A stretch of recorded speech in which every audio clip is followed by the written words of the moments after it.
नमस्कार। राजस्थान के शिक्षा में बढ़ते कदम, कक्षा 7 तृतीय योगात्मक आकलन असेसमेंट थर्ड हिंदी विषय का जो पेपर था उसके आंसर की देखिए। पहला जो प्रश्न था, नृत्यांगना भावभंगिमा के साथ नाच रही थी। दी गई पंक्ति में भावभंगिमा शब्द का अर्थ है। इसका सही उत्तर होगा ऑप्शन द हाव भाव। प्रश्न 2 देखिए, निम्न में शुद्ध शब्द है। शुद्ध शब्द ऑप्शन ए सृष्टि।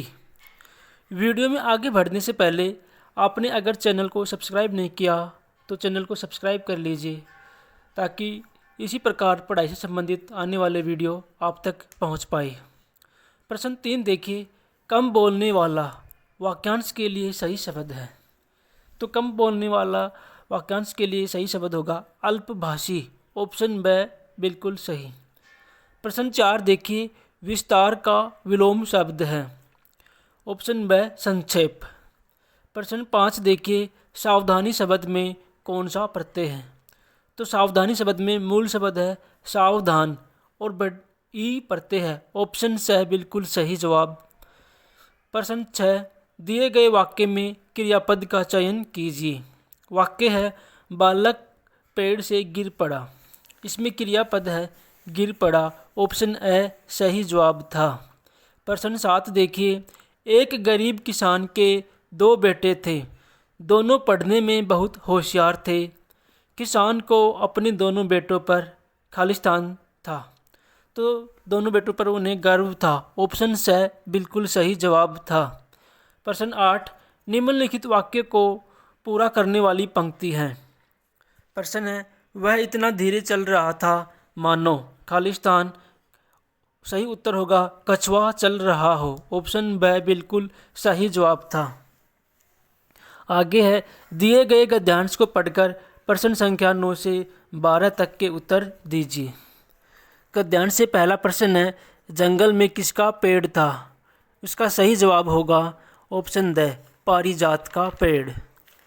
प्रश्न 10 देखिए, पारिजात स्वयं को क्या समझता था। इसका सही जवाब था ऑप्शन स पेड़ों का सरताज। प्रश्न 11 देखिए, वह अनगिनत फूलों से कब लद जाता था। इसका सही जवाब था ऑप्शन ब बहार में। प्रश्न 12 देखिए, तितलियां क्या करती थी। इसका सही जवाब था ऑप्शन द फूलों का पराग ले जाती थी। प्रश्न 13, दिए गए विकल्पों में से एक अर्थ वाले शब्दों का सही समूह चुनिए।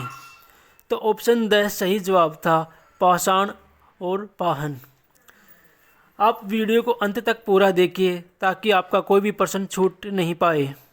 और पसंद आई वीडियो तो एक लाइक कर दीजिए। प्रश्न 14, दिए गए वाक्य में कौन सा शब्द अशुद्ध है। वाक्य है संसार में यह बीमारी कोरोना वायरस के कारण फैली थी। तो इसका सही जवाब था ऑप्शन द बीमारी, क्योंकि बीमारी में दोनों मात्राएं बड़ी होती हैं। प्रश्न 15, दूसरों पर उपकार करने वाला के लिए एक शब्द है। इसका सही जवाब था ऑप्शन स परोपकारी। प्रश्न संख्या 16 देखिए, दिए गए वाक्य में कौन सा शब्द विशेषण है। वाक्य है रेखा और सुरेखा बुद्धिमान बहिनें हैं। तो उसका सही जवाब था ऑप्शन द बुद्धिमान। प्रश्न संख्या 17 देखिए, वाक्य में क्रिया शब्द है। अतिथि ने घर का दरवाज़ा खटखटाया। तो इसमें क्रिया शब्द है खटखटाया। ऑप्शन ब बिल्कुल सही जवाब था। प्रश्न संख्या 18, पूर्ण विराम चिन्ह का प्रयोग वाक्य में कहाँ किया जाता है। तो इसका सही जवाब ऑप्शन ब वाक्य के अंत में। आगे देखिए, दिए गए गद्यांश को पढ़कर प्रश्न संख्या 19 से 21 तक के उत्तर दीजिए। गद्यांश इस प्रकार है। गद्यांश में से पहला प्रश्न देखिए 19 का, उपर्युक्त गद्यांश के अनुसार हृदय पर किसके उपदेश का सबसे अधिक प्रभाव पड़ता है। तो इसका सही जवाब था ऑप्शन ए। आपने ऑप्शन ए किया तो आपका सही उत्तर था। प्रश्न संख्या 20 देखिए, उपर्युक्त गद्यांश के अनुसार सच्चा मित्र किसके समान था। सच्चा मित्र किसके समान होता है। तो उसका सही जवाब है ऑप्शन ए शिक्षक के समान। प्रश्न संख्या 21, उपर्युक्त गद्यांश के अनुसार मित्र का उपदेश होता है, तो इसका सही जवाब था कल्याणकारी। प्रश्न संख्या 22 देखिए, बहुवचन शब्द का कौन सा विकल्प नहीं है? ऑप्शन स विधि, बाकी सभी शब्दों में बहुवचन शब्दों का प्रयोग हुआ है। प्रश्न संख्या 23 देखिए, दिए गए शब्दों में से शुद्ध शब्द चुनिए। इसका सही जवाब ऑप्शन है कृपा। प्रश्न संख्या 24 देखिए, दिए गए शब्दों में से जलद शब्द का पर्यायवाची शब्द है। इसका सही जवाब ऑप्शन द नीरद। प्रश्न संख्या 25 देखिए, लालटेन पंखों वाली उड़े अंधेरी रात, ना तेल ना बाती, जाड़ा या बरसात। पहेली के अनुसार लालटेन है, तो लालटेन का मतलब होता है रात के अंधेरे में उजाला करने वाला एक उपकरण। तो इसमें 4 ऑप्शन है, उसमें बिल्कुल सही जवाब है ऑप्शन द जुगनू। प्रश्न संख्या 26 देखिए, दी गई पहेली में किसके बारे में कहा गया है? पहेली कुछ इस प्रकार से है, हरी थी मन भरी थी, लाख मोती जड़ी थी, राजा जी के बाग में दुशाला ओढ़े खड़ी थी। तो यह मक्का के बारे में कहा गया है, ऑप्शन द सही जवाब था।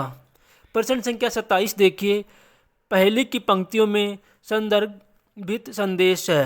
पहेली कुछ इस प्रकार से, एक एक अंगुली से मिलकर बन जाता है हाथ, एक एक की ताकत देखो चलो हमारे साथ। ऑप्शन 4 है इसमें, तो इसमें इसका सही जवाब था ऑप्शन ए शक्ति का संदेश। आगे देखिए, उपर्युक्त गद्यांश को पढ़कर प्रश्न संख्या 28 से 30 के उत्तर दीजिए। गद्यांश इस प्रकार से है, पद्यांश था, एक कविता है, उस प्रकार से है। मौसम आज पतंगों का है, नभ में राज पतंगों का है, रंग बिरंगी पतंगों का है, मौसम नई उमंगों का है, निकले सबले डोर पतंगी, उड़ा रही शोर पतंगी। प्रश्न 28, उपर्युक्त पद्यांश के अनुसार आज मौसम है। इसका सही जवाब था ऑप्शन ब पतंगों का। प्रश्न संख्या 29 देखिए, उपर्युक्त गद्यांश के अनुसार आकाश में किन रंगों की पतंगे हैं? इसका सही जवाब था ऑप्शन ए रंग बिरंगी। अंतिम प्रश्न देखिए 30 का, उपर्युक्त पद्यांश के अनुसार सबके हृदय में कैसा भाव है? तो ऑप्शन ब बिल्कुल सही जवाब था, पतंग उड़ाने की चाह है। ये था विद्यार्थियों राजस्थान के शिक्षा में बढ़ते कदम तृतीय आकलन का पूरा प्रश्न और उत्तर। अगर आपने बताई हुए उत्तर किए होंगे तो आपके अच्छे अंक आएंगे। और वीडियो को पूरा देखने के लिए धन्यवाद। चैनल को सब्सक्राइब नहीं किया तो चैनल को सब्सक्राइब कर लीजिए, ताकि पढ़ाई से संबंधित कोई भी वीडियो छूट नहीं पाए। थैंक यू, जय हिंद।